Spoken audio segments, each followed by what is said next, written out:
is good? My anime people, what is good? With everything I have seen in this show, from the anime season to really be looking backwards at things, was a pretty nice touch. I'm not a fan that we had to watch a whole movie.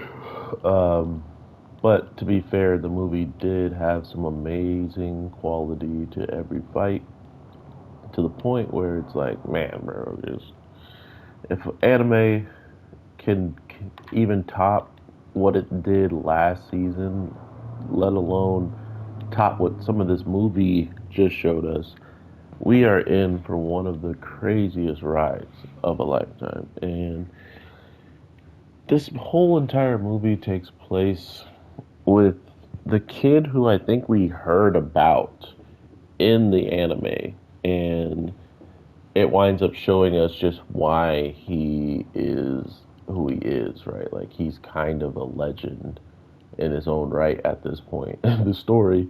Well, in that point of the season where only person who has like reached special grade, like our main character, is this kid, and I was under the pre notion that he dies. Uh, I thought I thought a lot of things, actually. I'm not going to hold you. He looks very similar to the main character in some ways. Maybe it's just like the art design of the author, like the style of how he draws his characters. But that really did make me think that we're going to see way back in the past, like the father or something of our main dude.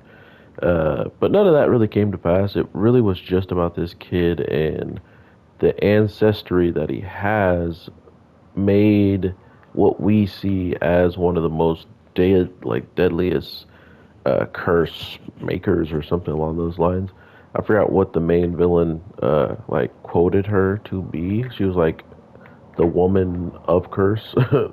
So it's weird to me that he created this by not being able to. And spoilers, by the way, if you didn't know. I mean, I'm going to talk about a movie that finally has been released outside of the theaters.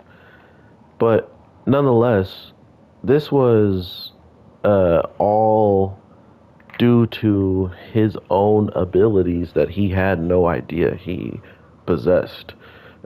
Being in this world, you know pretty much nothing until it just happens, until things just pop off, until things are in your face and you either accept it or you fumble and you get hurt or you hurt others.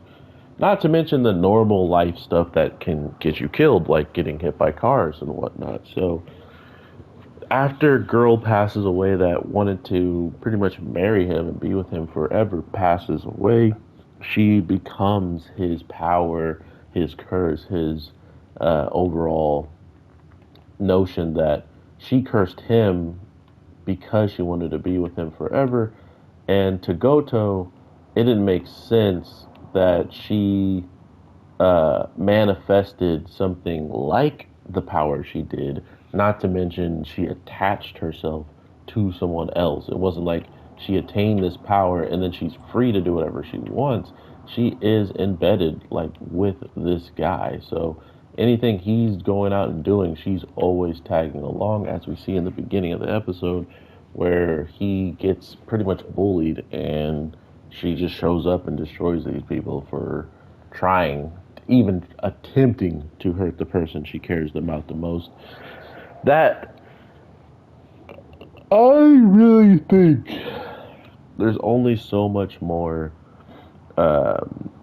episodes until we actually get introduced to this character in the anime, which he was talking to the foreign guy after the after credit scene, which is Gojo's like biggest fight and his only fight in this movie, which I thought a lot of people may have been disappointed with, but thanks to them like having a show and having like the anime on standby, this is more of a movie to make the anime have that much more potential crazy meetups for the future. Not to mention all this other students that supposedly exist. We only know a handful of them. You know, like we only know of the guy who is ridiculously powerful that claps, and then all the people we see in this movie, we all knew about, besides the one kid who was mentioned before the big battle between the teams like started or whatever. So I give the 10. I give the 10. I give the movie an 8 out of 10. I think it needed a little bit more like flavor to it. It felt like it kind of was just doing what it needed to do, and it just got on with this point, which I mean is not a bad thing. I just see a lot of the slow points and all that stuff was still very anime season feeling, and not so much like a movie. Like it didn't change its directors clearly by the way that the show was going, which is fine. I just honestly thought this could have easily been like a couple of episodes, but since they want to go to the movie route, it still did amazing. But I would have liked it with even more character development towards all of our characters, like the main ones we're watching. But since we have to go to the past to understand what this character is even about, I do appreciate the quality of how ridiculously this battle looked, how hype Goto was. He was always ready to die for these students that are treated and not looked at in the right way. So I am very, very happy to say this movie was cool. Go check it out. It's on Crunchyroll now. And yeah, I hope to talk to y'all in the next one. Thank you so much for the support. Like, subscribe. If I didn't go over anything you want to talk about in the comments, hit me up in any video, and I'm always down to talk. Take care and peace.